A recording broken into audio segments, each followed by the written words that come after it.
What's up everyone, it's Dakota and welcome back to another modern video, and today we're going to be doing something a little bit different and trying to experiment on the channel. We're going to be taking a look at probably one of the best finals matches that we have seen in a long time at the Pro Tour level, and I remember watching this game like live and being at the edge of my seat the whole time and just being excited and looking at the turns and the fragility of like the situation and everything like that, if that's even the correct word. Of course, before we get too deep into it and we get into the actual video, I would appreciate if you're not already subscribed to the channel that you consider doing so and leaving a like on this video as well if you enjoy this style of content. I'm going to be expanding into it, doing a few videos and seeing how they do and seeing if it is something that we should continue. So from that point, let's kind of set up some background of what exactly we're going to see before we actually get into the match. So, Lord of the Rings Pro Tour Finals Game 4, and for a lot of people, I remember like watching it and I'm like, "Oh my god, this is probably one of the best matches of Magic that I've ever seen." And just from being able to hopefully understand, and I hope I can articulate to help you all understand or give my thoughts, opinions, and stuff during the match of just how much of a tightrope and how close this game actually is without it actually looking like it was really that close. And maybe it does. I mean, I haven't like watched the match like since it happened. I've watched some other people kind of like review it like when it went down, and it was something that I wanted to do, but I wasn't willing to, I guess, put myself out there yet. And I think now is like the perfect time to kind of break it down, understand what is going on, and maybe help us learn some lessons for the match or for the entirety of Modern, because these two decks, I mean, one of them is very much prevalent and relevant. The other one kind of gone by the wayside since the Pro Tour with some of the evolution of the other decks, but nonetheless still a deck that you will probably end up seeing in a Modern tournament. So let's go ahead and take a look at Game 4, Lord of the Rings PT Finals between Christian Calcano and Jacob Beardsley, Tron versus the blue or the black red evoke sacrifice dumb scam deck. So here we are in the middle of the match. We are, at a critical juncture at this game. So to kind of explain what has happened up to this point and give even the slightest background on some of these players, we have Calcano on Tron and we have Beardsley on the Rakdos Evoke deck. Beardsley mulliganed to 6 cards in hand versus Calcano just keeping 7 with Tron, which usually is not a very good thing, but no natural Tron, but kind of a pathway to it. At this point in the match, we have seen Jacob play a turn 2 Blood Moon on the draw against Calcano. Calcano essentially was stuck with like one Tron land and a Boseiju, was forced to play the Boseiju as a second land to kind of get the ball rolling. We have seen a little bit of back and forth and kind of like jockeying for position from these two players, where Calcano is essentially just wanting to hit his land drops. He's got this Oblivion Stone in play. He wants to find his 5th land. Not going to be able to do it until the next turn anyway, because of the fact that he missed on drawing a land. We have this Ancient Stirrings played off of the Sphere that we had just played this turn as well, to make the green mana to be able to kind of set ourselves up here. So going forward, he ends up finding, I believe he finds a land off no, it's another sphere. He finds a chromatic sphere from this, and then ends up playing the sphere, and then I believe plays a Haywire Might. Believe how this ends up going. He plays Sphere, cracks Sphere, draw a card, makes a green mana, finds the land, plays the Haywire Might. Now, there is a few decisions that can be made from just that play, and I'll kind of talk as we kind of get to that point, or as I kind of like speed up to that point. So we end up finding a land. We have Tron essentially assembled. We have Calcano, who at this point then is going to end up debating and playing a Haywire Might, and then using it immediately to exile something off the board. Now, obviously, Blood Moon is a very enticing card to hit, simply for the fact that obviously it unlocks our lands, it unlocks the rest of our hand. We're going to be able to dump it and probably be able to cobble together something to deal with the board. We could also go after the Fable of Mirror if we're worried about it flipping and sticking around. But Calcano is actually going to make a very, I think at the time, was a kind of like a, oh, no way, but, definitely in the moment when you're debating on it and you kind of see it coming, something that you don't necessarily understand, or rather, like, don't necessarily think about. And he's actually going to get rid of his own ring. So while interesting and not something you would necessarily think about, we know that the Oblivion Stone is not going to get rid of the One Ring. It's going to stick around. It's going to end up dealing some damage. It's going to put him to 10, and then he's going to take 7 from the creatures on board, which means that a lightning bolt off the top ends the game. It's over. Calcano ends up losing. So he decides that I'm going to essentially gain 4 life by getting rid of the ring. He's going to stay at 5. He's going to be able to deal with the board from the Oblivion Stone.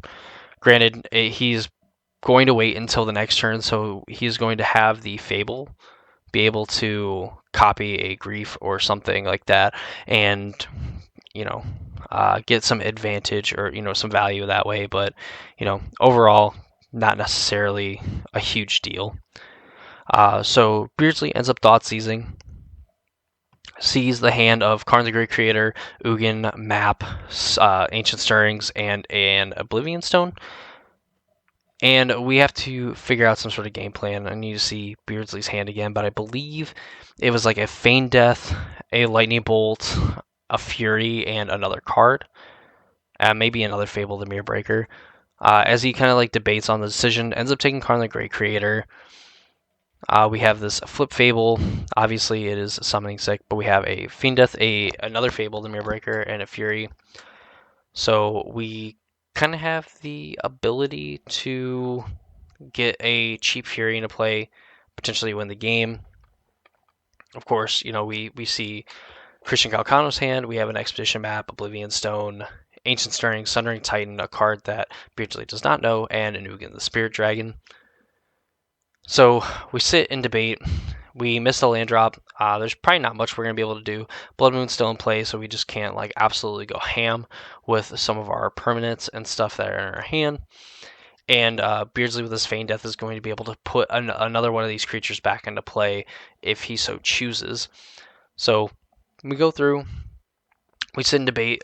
Lightning Bolt is the pickup, which makes Calcano's play of getting rid of the ring that much better, because he would be at 3 life right now, and the game would be over.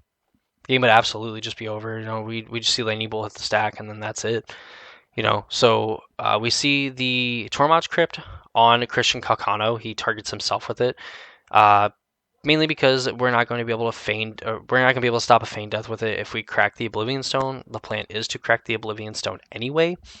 So we're going to target ourselves, because then the artifacts that are in the graveyard are going to be able to be picked up with Karn, which we are going to end up seeing a little bit later. We saw a Haywire Might was in the graveyard, so we're going to be able to get that Haywire Might back, at some point with the Karn the Great Creator, if we ever find it. So here, Beardsley knows that he's going to copy with the, copy the Grief. We're going to get to Thoughtseize the hand, and then we're going to more than likely Feign Death a Grief to be able to get another card out of the hand. So we're going to sit here, debate. Technically, I guess a misplay, because we used mana from the... we didn't use the mana from the treasures, because the treasures are going to go away. But we see exactly the play that's going to come out. We're going to see Feign Death on the Grief. We're going to see the Oblivion Stone go away, and I believe then we see Ugin hit the bin. This is essentially you're not going to be able to interact with my one creature. I just need 1 point. I need 2 points of damage to make it across to win the game with this Lightning Bolt in hand. So I'm going to leave you with the things that cannot get you to the point where you can remove my threat, and essentially just put the ball in your court. You need to figure out a way to win from this position. Calcano draws a forest, whatever, but we have a ton of mana, so we're going to be able to start with Ancient Stirrings, and we're going to find a Karn the Great Creator off, just off the rip. And this ends up being really good, because it solves a question 1 that Jacob is theoretically asking, is can you deal with this Grief? and we now have an answer for it. We're going to be able to play the Great Creator. We're going to immediately take down, go get Bridge, Ensnaring Bridge, and then we're going to try to play enough cards in our hand so that we cannot get griefed, or we cannot get attacked by the grief. So there is just Sundering Titan in hand. There is obviously a lot of stuff. There's a lot of stuff going on, but not a lot of stuff going on. Jacob has a few decisions. He can Fury and either pitch the Lightning Bolt and end up following up with a Fabled Mirrorbreaker to kind of get some kind of like card advantage engine going, just kind of like a burst of cards to be able to, potentially find an out to the Ensnaring Bridge to what he already has in play, or he can pitch the Fable to the Fury, leave the Lightning Bolt, and, hold on to this hope that, there's another like a incidental indirect damage that he can just win the game with the Lightning Bolt. So we kind of we tank for quite a bit of time, and ultimately decide to Fury, pitching the Fable, the Mirrorbreaker, to get rid of the Karn the Great Creator. And of course, we know that the Sundering Titan's the only card in hand. Even Jacob knows that is the last card in hand for Calcano. He's going to have to hope for something pretty good. Jacob leaving these fetch lands uncracked, obviously because of, getting a Swamp and a Blood Crypt isn't nearly as good as getting a Blood Crypt and a Blood Crypt. So not like he's going to have more lands like absolutely just destroyed, but the potential's there. No reason to play into potentially getting triple Stone Rain. Of course, we see Karn the Great Creator has next picked up a timely top deck. And we're going to see it go down, or excuse me, we're going to put 5 counters on, but we're eventually going to see it go down. We see more debating on what's going to happen. There's like the Stone Brain to maybe get a few of the other outs. Of course, we have all the cards that we just exiled with our Tormod's Crypt, but we opt to go to the sideboard, get a Ballista, put it on 3, and it can answer the grief if need be, if there's like a Shatter on the Ensnaring Bridge.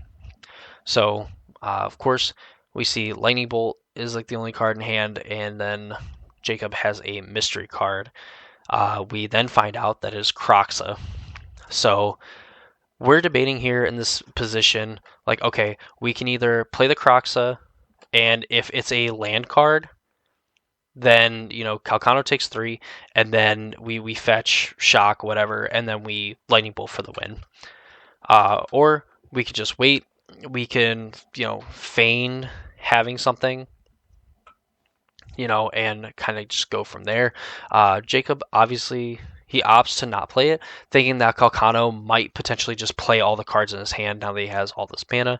We have 2, 4, 6, 8, 11 mana in play, with the potential for a map to turn, one of these 2 mana Tron lands into a 3 mana, essentially, by tapping it and then searching to getting a tower, or, anything else. So here we have Chromatic Star, Sundering Titan in hand. If it is a Orcish Bowmaster in play, if we just play Star and crack it, we end up dying. Obviously, Christian Calcano doesn't know that Beardsley has a Lightning Bolt, but we know that he's been holding on to a card for a while. And obviously, there's some pretty big decisions to be made.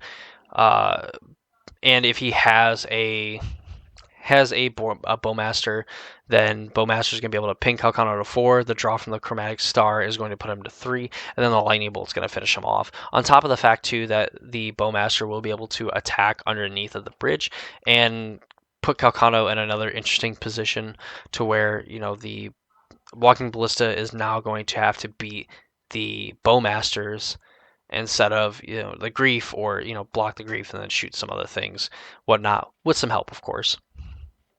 And so we see Sundering Titan blows up his own forest because Sundering Titan's an old card. It has to. And then blowing up the other 2 possible lands that Beardsley has. And we crack our little map here. We end up going and getting a tower, and then we play it for land for turn, which allows us to activate Ballista to actually keep Ballista around. So really interesting. There's still an activation on this card. And I believe it ends up being a plus. Not sure exactly. I mean, it doesn't have to choose any targets. But then we pass the turn. So Calcano inadvertently dodging fate or dodging, potential lethal. If he plays the star and cracks it, if he plays the star and has no mana, he's just dead. A land kills him. Beardsley is deciding to go for it now. He's committed to essentially playing the Croxa on his next turn. He can bolt the face, put Calcano to 2, and essentially Calcano's hoping to fade Lightning Bolt, and Beardsley is hoping that Calcano is holding on to a land for the Croxa, and that, or is hoping that Calcano's hoping on a land so that Croxa just ends up winning the game. So Ballista on the upkeep, on Beardsley's upkeep, will tick up and then shoot down the Grief, so that if there's a potential shatter on the ensnaring bridge or if there's any removal and stuff, he can already get rid of it. So Beardsley picks up a Bowmaster, and Bowmaster would have been very interesting the turn prior instead of the Croxa, because then we potentially see a Croxa. Calcano essentially is at 4, because he was at 5 before the Lightning Bolt goes to 4, and then we have 2 threats that can essentially hit from underneath the bridge. You're not going to be able to have an out necessarily with the ring or with just chaining spheres and stars together, because you're going to be taking damage from the Bowmasters, which eventually means the Lightning Bolt will kill you. But here we see Jacob had committed to this play the turn prior by bolting on the end step, so he plays the Croxa, gets in the graveyard. If he ever finds 2 more lands, and it could potentially lead to something. We could get it back, end up dealing 3 points of damage, and that's all she wrote.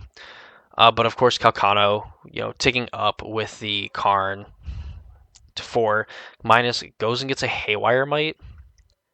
And you're thinking, what could that possibly do? Well, we see Haywire Might come down. Beardsley's tapped out. Haywire Might is going to get rid of his own bridge, which is going to buffer his life total. It's going to put him to 4. But then now he's able to attack with his Sundering Titan.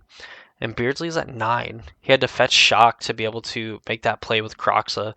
So he then has enough to put 3 counters on the Walking Ballista, which will give him 10 total power, which is more than enough to swing for lethal, claim game 4, and force a game 5 where, we have a winner take all for the Lord of the Rings Pro Tour Championship.